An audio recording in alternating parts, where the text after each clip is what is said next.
What is life like for the residents of Interim Place before they get here? Most of the women that call us on our crisis line are talking about abuse that they've experienced for many years. And it's the fear of leaving that keeps them from calling us and keeps us from leaving the abusive partner. You can imagine what it would be like to be walking on eggshells in your own home, a place where people normally consider to be a safe haven. And so for women, sometimes leaving an abusive partner is not an option. They stay because of their children, they stay because of financial reasons, they stay because they love their partner. So it's really difficult for them to make that change, and some women do eventually feel that they've run out of options, and it's a situation of life and death for them. For some, it's a situation of not wanting their children to continue to see the abuse or the pain that they're enduring. What we've seen is an increase in violence, so that people are coming to us with more severe violence, more severe incidents, where maybe it was a verbal incident before, but now more physical violence has been one shift we've seen over the years. 2 years ago, our funding was redlined in the state budget. We lost all of our funding from the California Department of Public Health. So now our funding is through the Office of Emergency Management, and that was reduced significantly. This economy puts a lot of stress on the relationship economics in general, right? Even relationships that aren't abusive per se, that don't have that control dynamic. Domestic violence is a coercive pattern of behaviors that are used to establish dominance or control in a relationship. So I would say that in stressful times, there are an increase in relationships of isolated incidents of abuse and violence. And that can lead to this establishment of the coercive pattern. Part of the problem why this issue has continued and why we continue to have violence against women is because men don't see it as their problem, and that is the problem. I don't believe that we can eradicate violence without the support of men. So we really need men to pay attention to this and be allies with us and do this work. Men changing men is where we're going to have change. Women changing men isn't going to change. We're not going to change that way, right? But if it's a male, men-driven message, I think other men will begin to listen. That you don't have to be this way to be man. You don't have to behave this way to be a man. The images you've just seen are shocking, they're disturbing, and unfortunately part of the world that we live in. The real sad part, the tragedy, is that this is a cycle of events that keeps repeating itself. Children that are abused by adults grow up to be predators. Women that are abused by men return to the situation they were abused in. And men that are abused by women do the same. At a recent MDI International Convention, the men of our organization took a stand against this brutality against humanity. From this point on, we're not going to tolerate abuse on this planet. Exactly how we're going to do this, we don't know. How long it's going to take, we don't know. I do know that the men that are going to be responsible for this and make us successful at it probably aren't even members of MDI yet. This is a project that we're going to undertake as we grow and develop as an organization. It may not happen in my lifetime, but it will happen. Recently I was at a meeting and a man came in who was visibly shaken and disturbed and really in some ways not himself at all. And I asked him what was going on. He told me that a few days before he'd been at an MDI team meeting in Golden Gate Park in San Francisco.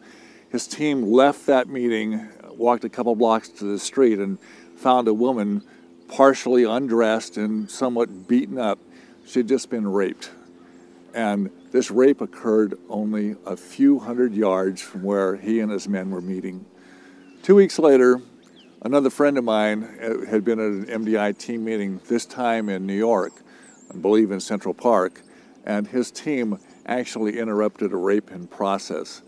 They were fortunately able to assist the police in the apprehension of the perpetrator. This situation in our world is atrocious. and it's time for us to do something about it. Violence against women impacts everyone. It is your sister, it's your daughter, it's your aunt, it's your grandmother. We are all impacted by violence against women. Families are being torn apart. Men are losing their children. Children are losing their fathers.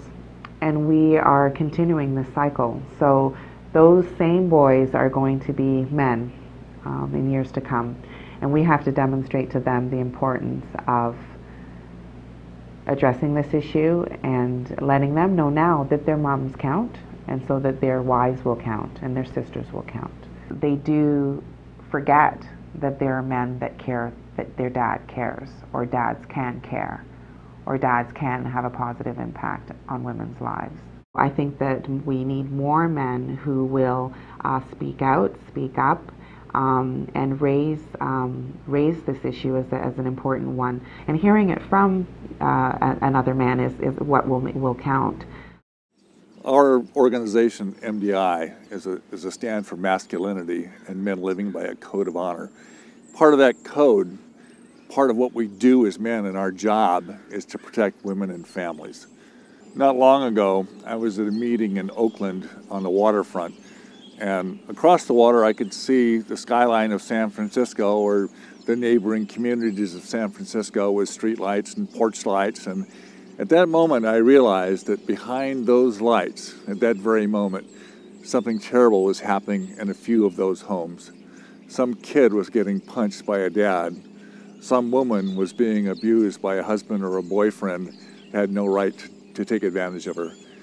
And at that moment I knew that this was the thing that our organization had to do something about. This was the place that we were going to take a stand and make a difference as men, masculine men that have a job of protecting families and women.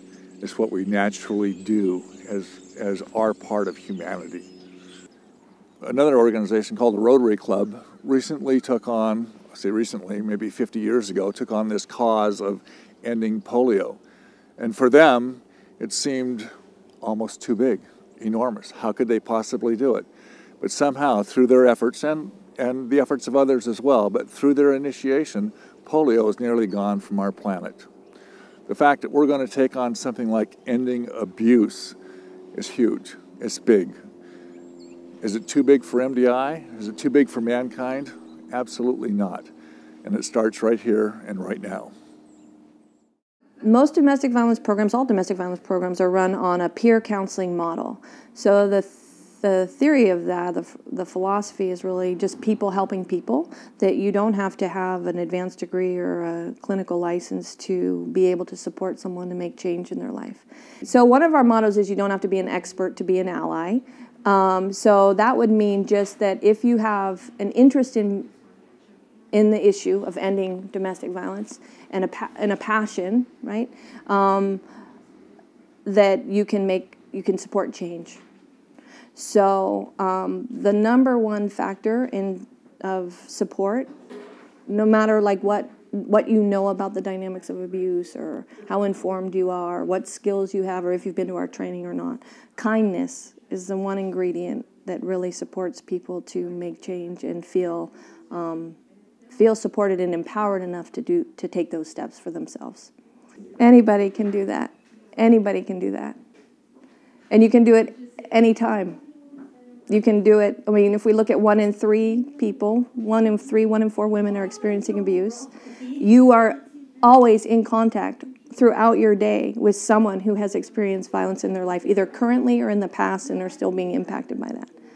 Today, you will meet women in your community unknowingly that are experiencing abuse. And by your being kind to them and caring and just nice, you will make an impact in their life. The men would come, they would start barbecuing at 10, 11 o'clock in the morning. They would line up all of their Coleman barbecues or whatever they are and just have the whole lineup. And then over the years, it's grown and grown to where now we exceeded the capacity of our building. It was the men's division idea. They actually approached us and wanted to do something for our participants. And they wanted to show the women, the survivors, that there are men in the world who aren't violent, who do care and do step out to show them that. Because I think there are a lot of men who aren't violent, but they're also silent. And that's what sets the men in the men's division apart, is that they're healthy, non-violent men, and they're loud about it. They're loud about being healthy, and they're loud about caring about women versus just sitting back and saying, that's not my business, it's not my deal. That's what makes such an impact on the women, and especially my passion is the kids. To see the impact that it makes on our boys. To see, this is what it means to be a man. That it's a group of men that are demonstrating that you can be compassionate and kind and caring and loving.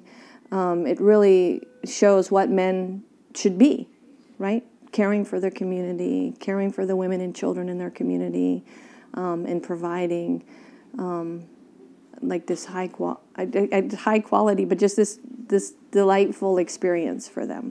I think that it's really great for women and the residents to see that there are men out there that feel that the cause is important, are concerned about the pain that they feel, and see that there's people out there, men out there that see this issue as an important issue. And I think it's important for the children, primarily when they see men around the shelter supporting the cause and supporting the work in the shelter, to understand that and see that dads do care.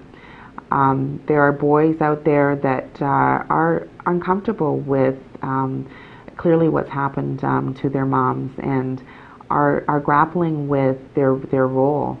They see their father abusing their mom potentially, and then they see themselves as boys, and how does mom see me? And so having male role models, positive role models in the environment is a good thing. Seeing men support the issues of women is a good thing. And understanding and seeing that men and women can have respectful, empowering relationships is a very important thing. Taking this on as a project in the cause does not mean that we're going to stop doing other things that have made MDI great. We're still going to have men who go from Atlanta to New Orleans to work after a hurricane crisis. We're still going to have men in Los Angeles who are going to be feeding veterans, thousands of them. We're still going to have events in Northern California, such as the Pack-A-Back, where kids that can't afford backpacks for school are given them. We're still going to participate in things like ELF, Everyone Loves Families, where needy families get a Christmas. As an organization, we need something that unifies us as an organization. And this is something that is an umbrella that really does fit over the top of just about everything else that we do in this organization. All the work that we're already doing is really part of this and supports this as a cause. This is something that men can be involved in at almost any level they choose, and yet they don't have to if they don't want to. But we're going to make this a difference. It's going to be something that MDI does. It's going to be something that our organization is known for. I've asked a man in Toronto who's been in our organization for more than 20 years, Jeff Tomlinson, to take on the management and leadership of what we're doing. Jeff is experienced as a leader in our organization, and when I asked him, he told me this story that was so compelling that I want to relay it to you now. And that is that around 1600, a group of men in England, maybe 16 of them, and I understand they were successful and probably standing in some parlor room drinking brandy or something, but they had a discussion about ending slavery. And as impossible as that might seem, they decided to take it on. How absurd. Slavery was really a human condition. It wasn't a question of right or wrong. It's just the way human beings in our society was. But they sensed something wasn't right about it and took a stand to make a difference. In less than 200 years, slavery had been eradicated, at least politically. I mean, I understand that it still exists, but politically, it doesn't exist in our world anymore. This is not an acceptable way for human beings to live. Abuse is also a human condition. We're going to stop it.